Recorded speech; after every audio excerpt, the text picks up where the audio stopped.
My name is Paige Tanner, I'm 34, and I found out what my family really thought of me from a hospital bed. 6 weeks earlier, I had given birth to a daughter, Nora.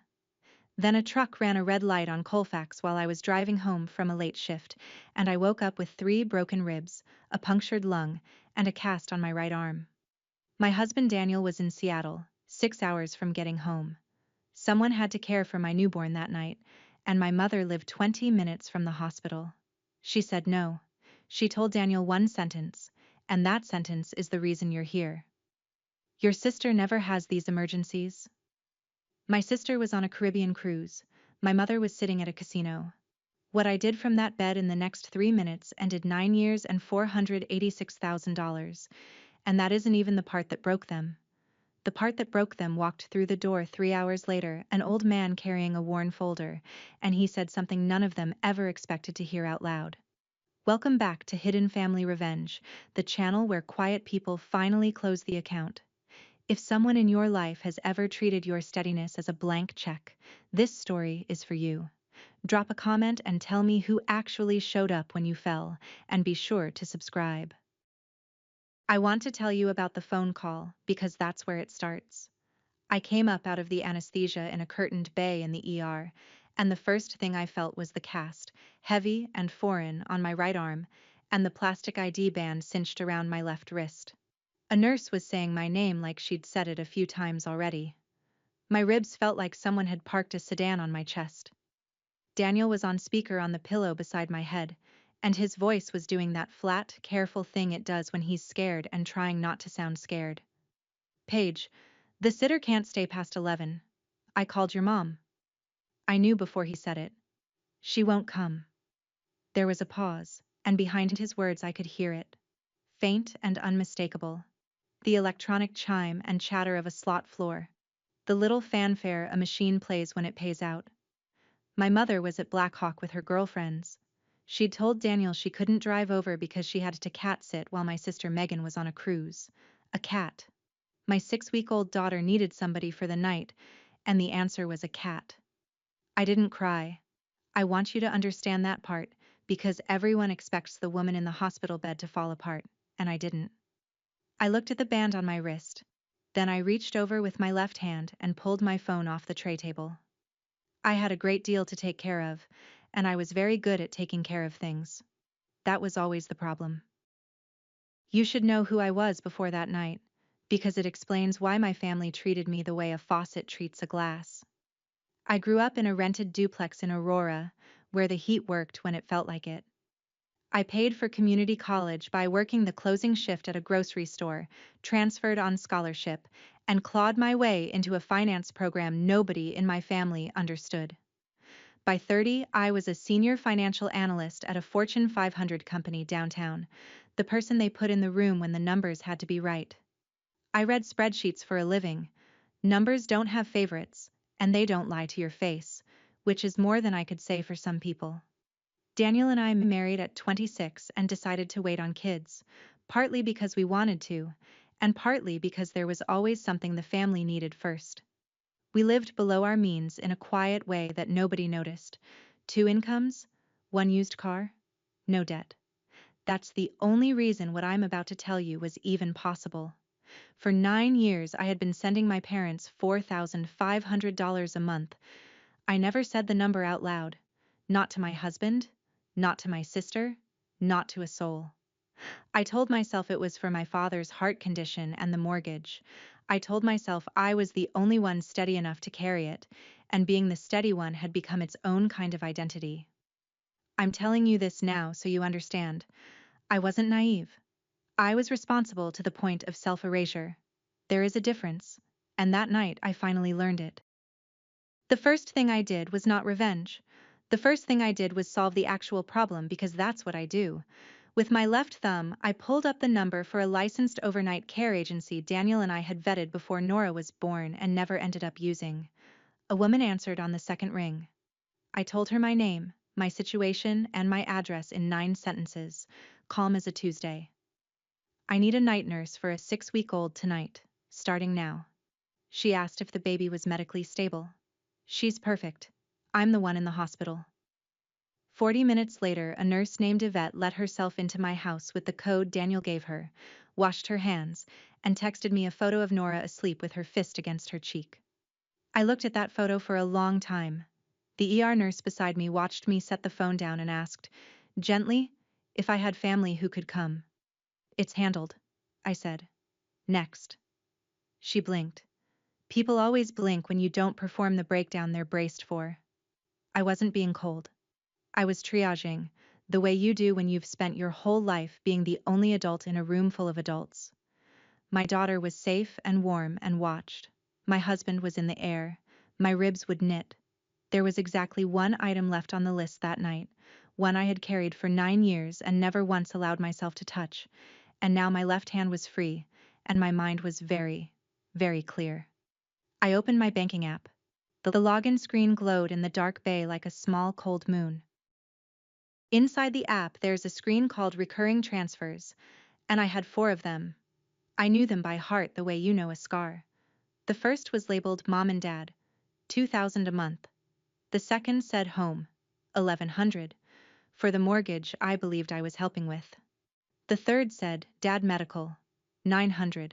The fourth just said Megan Support, $500, $4,500, on the first of every month, for 108 months. I had set the first one up at 25, the night my father called me sobbing about a hospital bill, and I had never let myself add up the total because the total felt like a door I couldn't walk back through. So I made myself look. The app did the math without flinching. $486,000.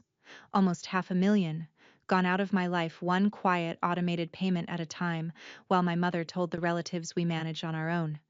I pressed cancel on the first transfer. A green check appeared and a line of text I will remember until I die. Recurring transfer canceled. I pressed the second. Recurring transfer canceled. The third. The fourth. 4 taps, maybe 20 seconds, and 9 years simply stopped, the way a faucet stops. I felt no triumph and no grief, just a strange flat clarity, like the moment a spreadsheet finally balances. Then, as I was closing the app, my eye snagged on something in the transaction history I'd never scrolled to before. A single line item buried under the Dad Medical label from 2 years back. It read, Loan, M, $40,000. My sister's initial. Not my father's surgery. Megan. I locked the phone and lay there in the dark listening to the monitor count my heartbeats, and I made myself sit with the question I'd avoided for 9 years. Why had I done it? The easy answer, the one strangers offer, is that I was a pushover desperate for love. That answer is wrong, and if you've ever been the dependable one, you already know why. I did it because somewhere along the way, I had decided that being needed was the same as being safe. If I was the load-bearing wall, no one could remove me. My grandmother understood that about me before I did. Her name was Ruth, my mother's mother, a tall, flinty woman who smelled like coffee and machine oil and never once raised her voice to get a room's attention. The year before she died, she took my hand at Thanksgiving and said, "Somebody has to watch this family's money, and your mother won't. So it'll have to be you." I thought she meant be generous. I think now she meant something closer to be vigilant. Ruth passed last spring quietly, in her sleep, and I had been too buried in a new pregnancy and a demanding quarter to ask what she'd left or to whom. I assumed my mother had handled it, the way I assumed my money was buying my father's medicine. I had spent a lifetime assuming the best about people who had never once earned it, and calling that assumption love. Lying in that bed, with my daughter 40 minutes away in a stranger's careful hands, I finally understood that I had been funding a story about my family, not the actual family. The actual family had just chosen a cat. Daniel called again from his layover, and this time he told me everything my mother had said, word for word, because he knew I would want it word for word. He had called her at 9, explained that I was in surgery and the baby needed someone, and asked her to please just drive the 20 minutes. She had sighed, he said, the long theatrical sigh she uses, and told him she really couldn't. Megan was finally getting her dream vacation, and someone had to watch the cat. And besides, Paige always lands on her feet. Then she'd said the line, "Your sister never has these emergencies." As if the truck that hit me had checked my family rank first. As if my daughter's first night without her mother could wait until a cruise was over.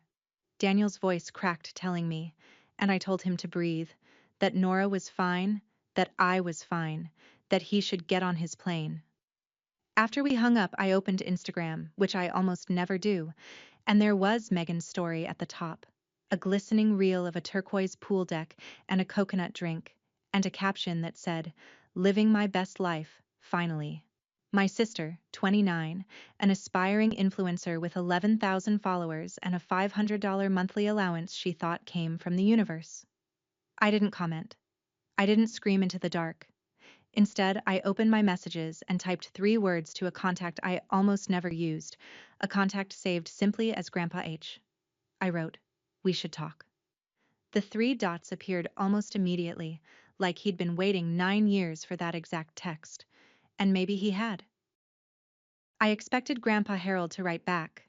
Instead, my phone lit up with a FaceTime from the middle of the Caribbean Sea, and it was Megan. I answered with my left hand and my face half in shadow, and she didn't notice the hospital ceiling behind me, didn't notice the cast, didn't ask why I was lying down at midnight. "Paige, finally," she said, holding the phone too close so I got a tour of her sunburned nose. "My card got declined at the spa. Like, humiliating." I waited. She filled the silence the way she always does. "Mom said the family account always covers me. Did you touch something?" And there it was. The whole architecture of the lie in one sentence. The family account. My sister genuinely believed the $500 a month appeared from some communal Reynolds treasury, a magic well her mother managed. She had no idea it came from me, because my mother had spent 9 years making sure she didn't. I asked her evenly if she knew I'd been in an accident. "Wait, what? Are you being dramatic right now?" Behind her, a steel drum band started playing. "Can you just fix the card? We dock in Cozumel tomorrow and I have a shoot." A shoot. I told her I'd look into it, which was true, and that I had to go, which was also true. I hung up before she could answer and lay in the dark with the steel drums still ringing in my ears. My sister wasn't cruel. Not exactly. She was something almost worse. She was a person who had never once been asked to imagine that the well had a bottom, because no one had ever let her see who was carrying the bucket. The next morning they moved me to a regular room, and that's when the family group text started buzzing on the tray table. I was on a chain called Reynolds Family with a dozen relatives in it, mostly silent, mostly aunts. I rarely opened it, but the screen kept flashing and against my better judgment I tapped in. My mother had been busy. She had posted an hour earlier a long message that began, "I'm heartbroken to say Paige is being dramatic again and has cut her struggling parents off out of spite." She wrote that my father's health was fragile, that they had given me everything, that she didn't know how she'd cover his medicine now. She added, for the audience, "We've always managed on our own, but this is cruel." There it was again. The same screen glowing with the same lie. Except this time it wasn't my bank app. It was a stage. "We manage on our own." The woman had said that sentence to relatives for 9 years while cashing my transfers on the 1st of every month. My Aunt Carol had already replied with 3 broken heart emojis and the words, "Shame on her, kicking a sick man when he's down." A cousin sent a praying hands. Nobody in that chat knew the truth, because the truth had never been allowed in the room. I held the phone and felt the old reflex rise, the urge to explain myself, to soften it, to manage everyone's feelings the way I'd managed everything else. I set the phone face down instead. Explaining was the old me. The new me, the one the truck had apparently installed, wanted something colder and more precise. The new me wanted the numbers in the room. And I knew exactly where to find them. Daniel walked into my hospital room at 11 the next morning, unshaven, gray with exhaustion, carrying Nora in her car seat and a diaper bag over one shoulder. He'd flown straight to the house, relieved Yvette, and driven the baby to me. He set the car seat on the bed and just looked at me, at the cast and the bruising along my jaw, and his eyes filled. I told him not to, because if he started I would, and I had work to do. He lifted Nora out and laid her on my chest, mindful of the ribs, and for a minute the three of us just breathed together, which is the only part of that week I'd live again. Then my phone rang, and it was my father. Roy Reynolds, 64, the man whose heart I'd been funding for 9 years. His voice was thin and shaking. "Paigey," he said, using the name he hadn't used since I was small. "I didn't know it got this bad. The money, the accident. I didn't know." For one suspended second I believed he might do it. Might finally stand up in his own house. "I never wanted you carrying all of it," he said, and I heard him take a breath like a man about to step off a ledge. Then, behind him, I heard my mother's voice, sharp and low, asking who he was talking to. The line went muffled, a hand over the speaker. When he came back his voice had changed, flattened, retreated. "I should go. Feel better." And he hung up. That was my father, in one phone call. A good man who had spent 40 years learning that the safest thing to do in that house was nothing at all. That afternoon Daniel brought me my laptop, propped it on the rolling table, and I did the one thing in the world that has never failed to steady my hands. I built a spreadsheet.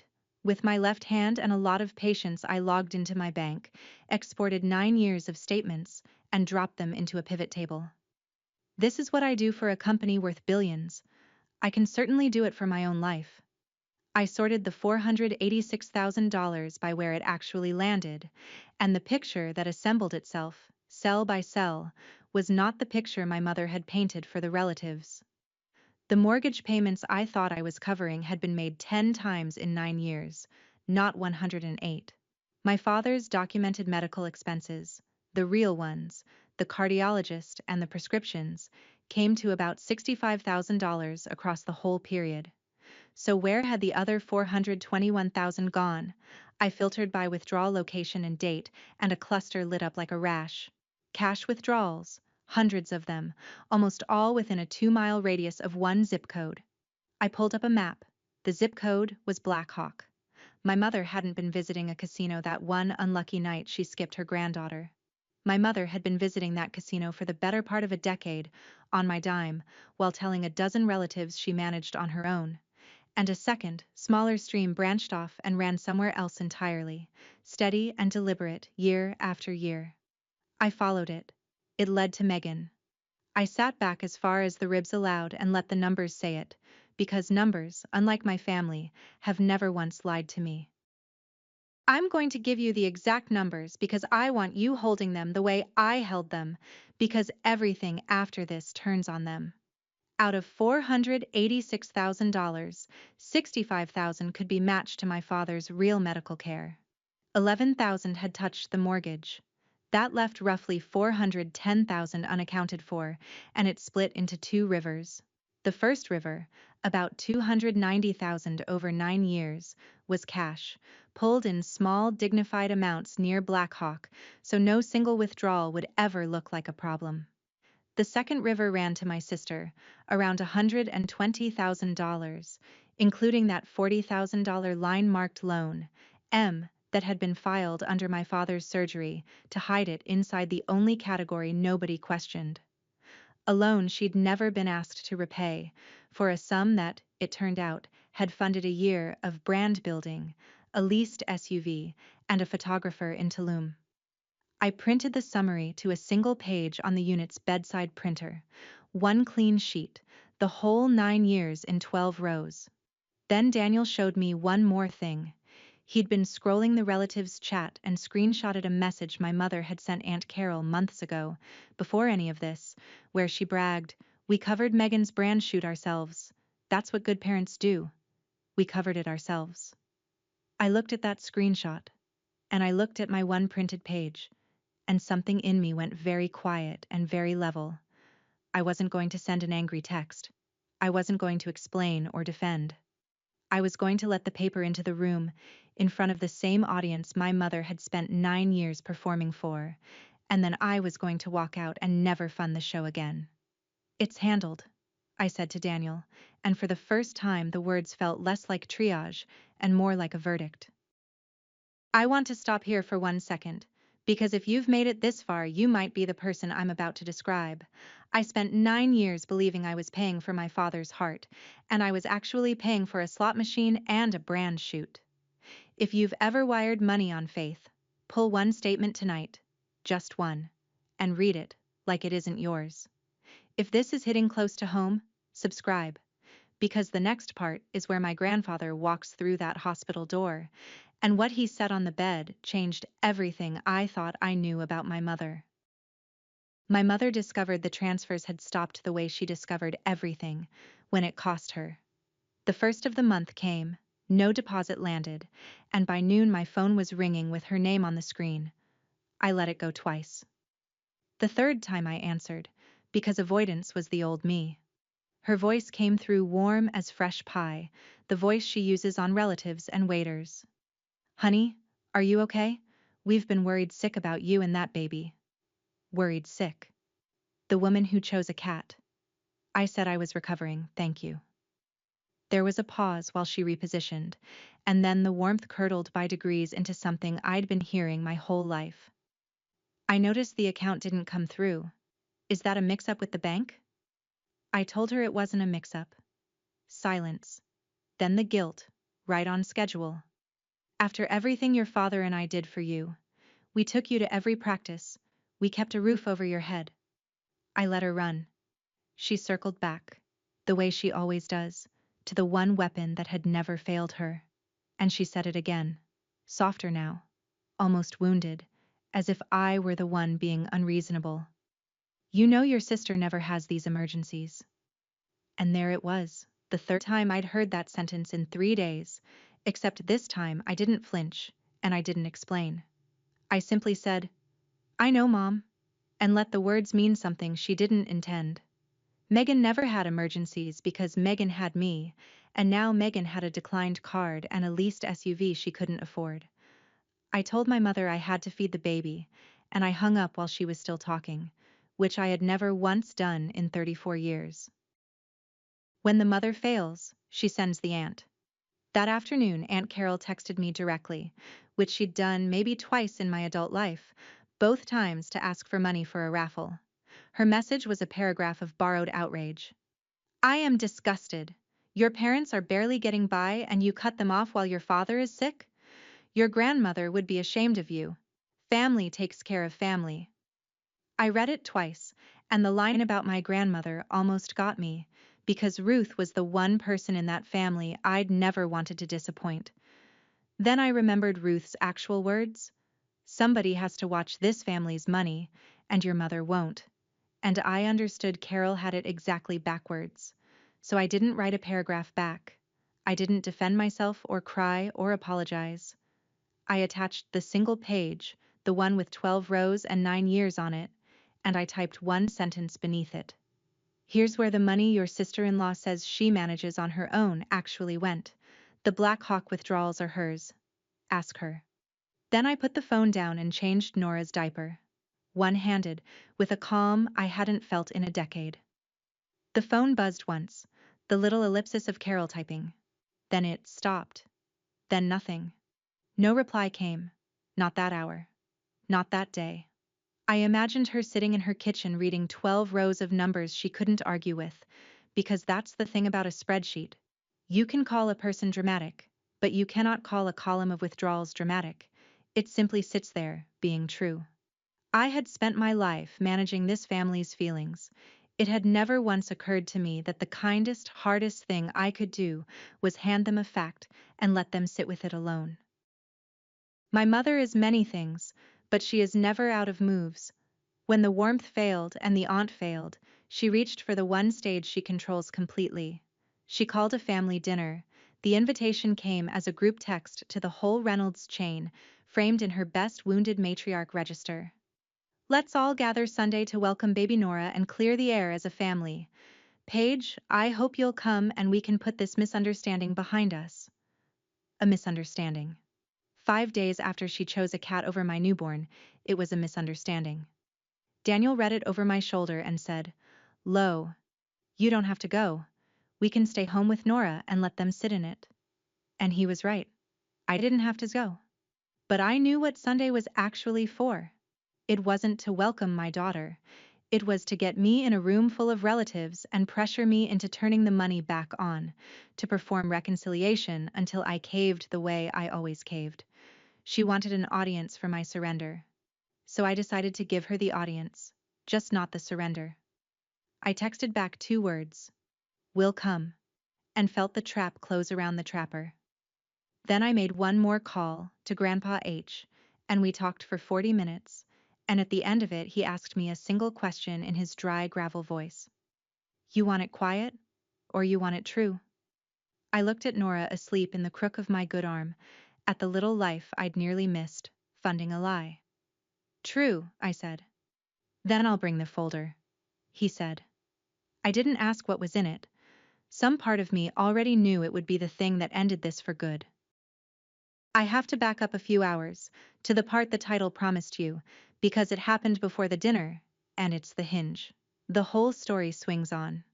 3 hours after I canceled those transfers, the night of the accident, while Daniel was still in the air, my hospital room door opened slowly and my grandfather walked in. Harold, 78, my mother's father, in a pressed flannel shirt buttoned to the throat, moving carefully with a cane he clearly resented. I hadn't told him which hospital. He'd called the only 2 in the area until he found me. Under his free arm he carried a thick manila folder, soft and furred at the corners from age, bound with 2 crossed rubber bands gone brittle and pale. He set it on the foot of my bed like a man setting down something heavy he'd carried a long way, and he looked at me, at the cast and the bruises, and his jaw worked. "Your mother said you'd had a fender bender," he said. I drove past 3 exits before I believed her. Then he sat in the vinyl chair, folded his spotted hands over the head of the cane, and said the thing I will hear in my head for the rest of my life. I knew. I always knew. I asked him what he knew. He looked at the folder, not at me.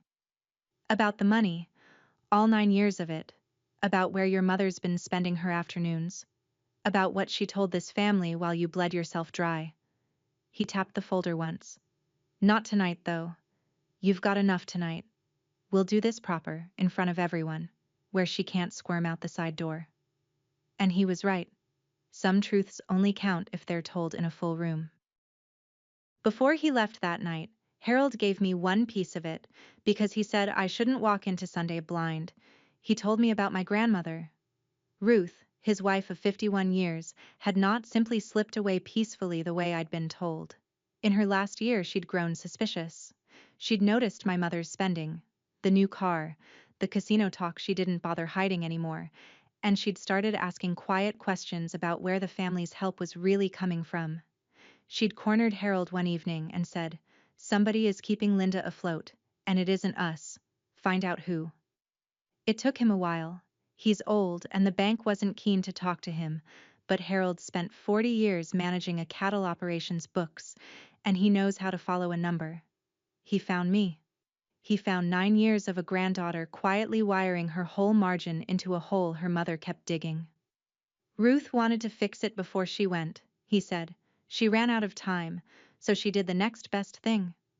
He wouldn't say more than that, not yet, but he told me Ruth had spent her last clear months with a lawyer, and that whatever she'd set in motion had her signature on it and his, and that an attorney in Boulder believed it would hold. "In this state," Harold said, "a trust like the one Ruth and I made can be set up the way we set it, and it does what we told it to do." He stood, gathered the folder back under his arm, and paused at the door. "She wasn't ashamed of you, Paige. Whatever your mother says Sunday. Your grandmother trusted you with everything. That's why she chose you." Then he was gone, and I didn't sleep at all. The day before the dinner, Harold came by the house to check on me, and I asked him the question that had haunted me my whole life. Why Megan? Why had my mother spent 30 years treating one daughter like a prize and the other like a utility? He was quiet for a while, turning his coffee cup. "You have to understand how Ruth raised her," he said, and I braced, because I loved Ruth and didn't want her complicated. Ruth was a hard woman. Fair, mostly, but hard. And she had a favorite, and it wasn't your mother. It was your Uncle Danny, God rest him. Linda grew up being the one who managed things while Danny got the love. I felt the floor tilt, because I knew that role. I had lived that role. So when Linda had you, Harold went on, and you turned out steady and quiet and capable, just like she'd had to be, something in her couldn't stand it. And when Megan came along loud and needy and bright, Linda finally got to be the mother of the favorite instead of the forgotten one. She got to do for Megan what nobody did for her. He set the cup down. It's not an excuse. It's just the shape of it. I sat with that. My mother wasn't a cartoon villain twirling a mustache. She was a woman who had been the unloved load-bearing wall in her own mother's house, and instead of breaking the pattern, she'd handed it down to me and crowned my sister in her own image. The casino, Harold said, was the only place she ever felt like she might win something she hadn't had to earn by being useful. I understood her completely, and I was still done. That night I decided exactly what Sunday would be, and what it would not be. It would not be a screaming match. I had watched my mother win 1,000 screaming matches. She is a virtuoso of volume, and the moment I raised my voice, I would be handing her the role she wanted, the hysterical, ungrateful daughter, with a dozen witnesses to confirm it. So I would not give her noise. I would give her paper. Here is the asymmetry I want you to notice, because it's the whole key. My mother's only weapons were words, lies told warmly, and guilt delivered on schedule, and a story performed for relatives. My weapons were a single printed page, a screenshot in my husband's phone, and a folder in my grandfather's careful hands. She would shout. I would set down documents. She would perform. I would let the numbers be witnessed. She traded in feeling, and I would answer in fact, in front of the exact audience she'd assembled to shame me. I told Daniel the plan in the kitchen while Nora slept. I'm not going to argue with her, I said. I'm going to show up, set it on the table, and let the paper talk. He asked if I was sure I could stay calm, knowing her. I thought about every dinner I'd swallowed, every check I'd sent, every time I'd managed her feelings instead of stating a fact. I've been calm my whole life, I said. Sunday I just stopped being silent too. Those are different things, and it had taken a truck and a cast and a grandfather with a folder to teach me the difference. I packed the one printed page in Nora's diaper bag, beneath the wipes, where nobody would think to look. Megan flew back from the cruise on Saturday and called me from the airport, and the call told me everything about how little had changed in her world, while mine had been rebuilt from the studs. Okay, so the cruise was kind of ruined, she announced. Before hello. Before, are you all right? I spent the whole time stressed about my card. Do you know how embarrassing it is to get declined in front of people? I held the phone and looked at my daughter and said nothing, which she took as permission to continue. Mom said you had some meltdown and stopped the family money, which, fine, have your feelings. But I have a launch coming and I literally cannot function without the account. So can you just fix it before dinner tomorrow so we don't have to do a whole thing? Fix it before dinner. As if my near death and my newborn's abandonment were a clogged drain inconveniencing her content calendar. I asked her quietly, one question. Megan, where do you think that money comes from? There was a pause. The first real pause I'd ever heard from her. From Mom and Dad, she said. But it came out with a little upward lift at the end, a question disguised as an answer. The first crack of doubt I'd ever heard in my sister's voice. It's a family thing. I told her I'd see her tomorrow and let her work it out on her own, because some bills you have to read yourself before you'll believe them. She didn't know it yet, but she was about to find out who'd been signing her life for 9 years, in a dining room full of relatives, with no card to decline and no story left to hide behind. Sunday we drove to my parents' house, the house with the mortgage I'd believed I was paying, and I sat in the car for a moment in the driveway gathering myself. I still wore the cast, and around my wrist the hospital ID band was still cinched. 5 days old now, gone soft and gray. I'd kept it on purpose. I peeled it off in the car, finally, and tucked it into my coat pocket, because I wanted it on me, a small hard piece of proof of exactly where I'd been the night my mother chose a cat.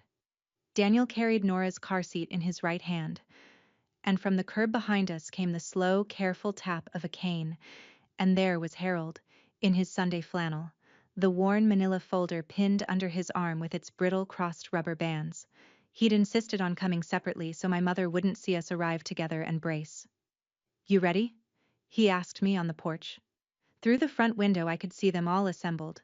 Aunt Carol and two of my cousins, my father in his chair, my mother moving among them, topping off coffee and playing wounded hostess, queen of a kingdom I had financed without ever being crowned in it. Megan sat on the arm of the couch scrolling her phone, sunburned, oblivious. "I'm ready," I said, and I meant it in a way I never had before. Harold pushed the door open with the head of his cane, and we walked in out of the cold, the three generations my mother least wanted in one room, carrying a baby, a cast, an ID band, and a folder. The conversation stopped. My mother turned with the coffee pot in her hand, and her welcome smile already in place, and the evening began. My mother is, I will give her this, a gifted performer. And she opened strong. She set down the coffee, pressed a hand to her chest, and crossed the room toward Nora with her eyes already glistening for the audience. "Oh, there's my grandbaby," she cooed, reaching, and Daniel angled the car seat away, gentle but immovable, and the reach turned into a flutter and then into the first act. She turned to the relatives, not to me. "I am just so relieved we're all here, because this has been the hardest week of my life." Her life. The week I spent in a hospital bed had been the hardest week of her life. She told them, voice trembling on cue, that her daughter had suffered a little accident, thank God, and had used it as an excuse to cut off her struggling parents, to abandon them in their old age out of some imagined grievance. She dabbed her eyes. Aunt Carol nodded along, though I noticed Carol wouldn't quite look at me, and I knew my 12 rows were sitting somewhere in the back of her mind. My father stared at his hands. Megan looked up from her phone, confused, sensing the script had a part for her she hadn't rehearsed. And then my mother delivered her closer. The line she'd used to win every room for 30 years, turning at last to face me with wet, wounded eyes and a voice pitched perfectly for the cheap seats. "I don't understand where this cruelty comes from. Your sister never has these emergencies." The fourth time. In that warm, crowded room, with everyone watching, she handed me the exact sentence she'd used to leave my newborn alone, and she had no idea she'd just loaded the gun and passed it to me grip first.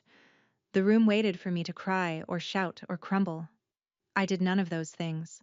I reached into the diaper bag under the wipes and took out one folded sheet of paper. I did not stand up and make a speech. I unfolded the single page, smoothed it flat against my thigh with my one good hand, and set it on the dining table in the middle of the room, where the light from the fixture fell on it.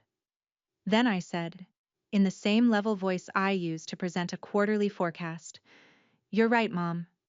Megan never has these emergencies. I'd like to show everyone why." I slid the page to the center. "This is every dollar I sent this family for the last 9 years, 486,000 of them."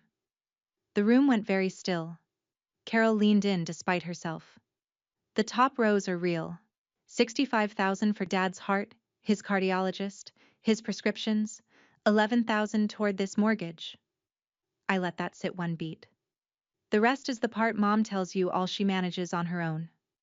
I touched the page lightly, not for drama, just to guide their eyes.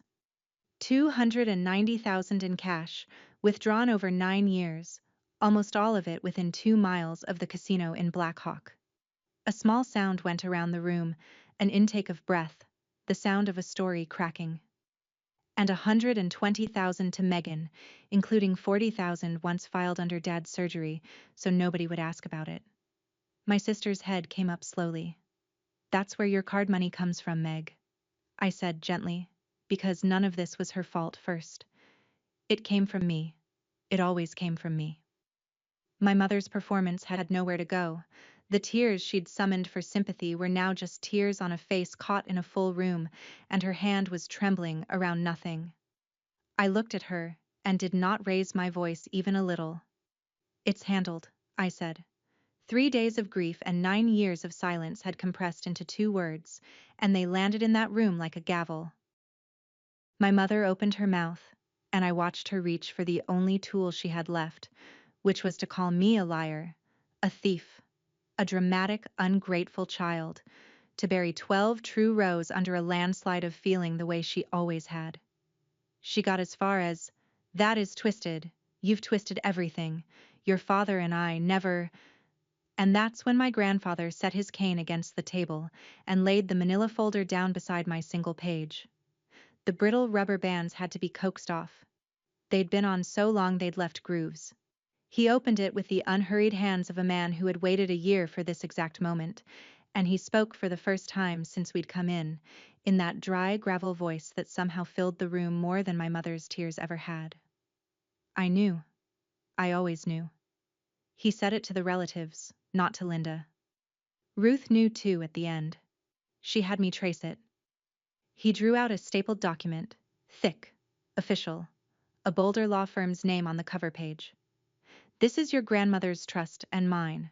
Last spring, Ruth and I moved most of what we had into it. The land.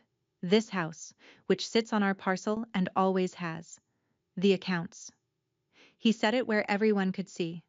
"It does not go to Linda. Linda doesn't manage a dollar of it." He looked at my mother then, and there was no cruelty in it, only a tired, final clarity. "We left it to Paige, and to the baby. There's a fund for Nora's schooling. The rest is in trust. The way Ruth wanted. Where it can't be gambled away." He tapped the cover. "My attorney says it stands. We made good and sure it stands." My mother's face did a thing I'd never seen it do. The wounded matriarch mask simply fell off, and underneath was raw panic, because the house she was standing in, the kingdom she ruled, the story she'd told for 30 years, had just been handed in a stapled document with 2 signatures to the daughter she'd left in a hospital bed. The room did not look at me. The room looked at her. What happened next is the part people always hope will be an apology, and it never is, and I want you braced for that the way I wish I had been. My mother did not say she was sorry. She cycled through everything else first. She wept, loud and sudden, and when the room didn't soften, she pivoted to my father. "Roy, are you going to let them do this to me? This was your mess too. The surgery. All of it." My father flinched. For one moment, the same moment I'd glimpsed on the phone, he lifted his head and looked at me, and his mouth opened. And I thought, this is it. This is where he finally stands up. "Paige is right," he said, barely a whisper. "Linda, the casino, you know it's been—" And my mother's head snapped toward him, and the look she gave him was 40 years old, and he stopped. He stopped, and he looked back down at his hands, and that was my father's last word on the subject, and I felt something in me let him go, gently, for good. My mother, abandoned even by her usual silence, turned to rage. "You'll regret this," she hissed at me, the tears already drying because they'd never been real. "I'll fight that trust. I'll get a lawyer. You can't just take a person's home." Harold answered before I could, mild as milk. "It was never your home, Linda. It was your mother's. And these things, they almost never go anywhere in court when the paperwork's clean." Almost never. He was careful with the word, an honest man even now. Megan was crying actual tears in the corner, not for me, but in the dawning horror of a young woman realizing the well had a bottom and she'd been standing on the person at the bottom of it. I gathered my page. I had one thing left to do, and it was the easiest thing of all. I stood, slowly, because the ribs still didn't allow for drama even when the moment called for it, and I took Nora's car seat from Daniel and held it on my lap for a second. I reached into my coat pocket and took out the soft gray hospital band I'd worn for 5 days, and I didn't say anything about it. I just looped it once around the handle of my daughter's car seat and let it rest there. A small, ugly piece of proof where I would see it every time I carried her. Not the bank app, not the spreadsheet, not the folder. That little band was the whole story, the night I nearly died and my family checked a cruise schedule. My mother was still talking, threats sliding into pleas now. Paige, honey, we can fix this. We're family. But her voice had stopped being able to reach me, the way a song stops when you finally leave the room it's playing in. I turned to Aunt Carol, who'd gone pale and quiet, and I said, without heat, "Thank you for reading the numbers, Carol. I know you'll tell everyone the truth." It wasn't a threat. It was a fact. And she knew it. And she nodded. Then I looked at my father one last time, and he met my eyes. And I gave him a small nod that meant I understood, and it was all right. And I was still leaving. Daniel took the diaper bag. Harold gathered his folder and his cane. And the 3 generations my mother least wanted under one roof walked back out into the cold October evening, and I pulled the door shut behind us with my good hand, softly, because slamming it would have meant I still wanted something from the people on the other side. I didn't. The account was closed. Here's how it settled, because I know you want to know. The trust held. My mother called 2 lawyers and both told her the same thing Harold had, that clean paperwork and a competent grantor are very hard to fight, and the threats quietly stopped. She and my father still live in the house, because the trust lets them stay there for their lifetimes. I'm not in the business of putting an old man with a bad heart on the curb, whatever his silences cost me. But Blackhawk no longer runs on my margin, and a casino with no fresh money is just a sad room with carpet. Megan got a job, a real one, at a marketing firm that does not care about her follower count, and the last I heard she was learning, slowly, that a launch you fund yourself feels different than one your sister funds for you. She texted me once. Months later, just 3 words. Where'd it go? And I sent her the same single page I'd set on the table, and she never replied.